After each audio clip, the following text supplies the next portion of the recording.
തിരുവോണ ആഘോഷത്തിനൊരുങ്ങി ഗുരുവായൂർ ക്ഷേത്രം. നാളെ മുതൽ ദർശന സമയം 1 മണിക്കൂർ കൂട്ടി. ഉത്രാട കാഴ്ചക്കുല സമർപ്പണം ശനിയാഴ്ച നടക്കും.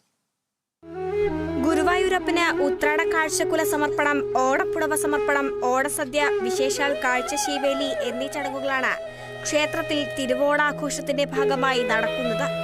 ഉത്രാട ദിനത്തിലും തിരുവോണ ദിനത്തിലും ഭക്തരെ കൊണ്ട് ക്ഷേത്ര പരിസരം നിറയും.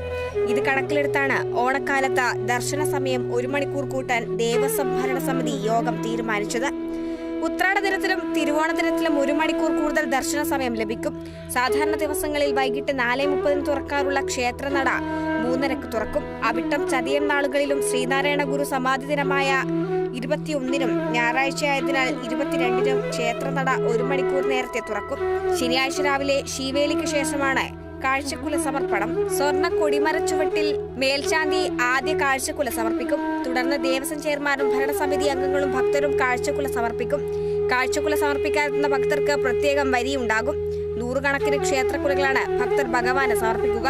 തിരുമൂൽ കാഴ്ചയായി ലഭിക്കുന്ന നേന്ത്രക്കുലകളിൽ ഒരു ഭാഗം ദേവസ്വത്തിലെ ആനകൾക്ക് നൽകും. തിരുവോണ സദ്യക്ക് പഴപ്രഥമൻ ഉണ്ടാക്കാൻ ഈ പഴം ഉപയോഗിച്ച ശേഷം ബാക്കി വരുന്നവ ഭക്തർക്ക് ലേലം ചെയ്യും. തിരുവോണനാളിൽ പതിവ് ക്ഷേത്ര ചടങ്ങുകൾക്ക് പുറമെ വിശേഷാൽ കാഴ്ചശീവേലിയും മേളവും ഉണ്ടാകും. പുലർച്ചെ 4:30-ക്കാണ് ഗുരുവായൂരപ്പന് ഓണപ്പുടവ സമർപ്പണം. Kerala vision news, Thrissur.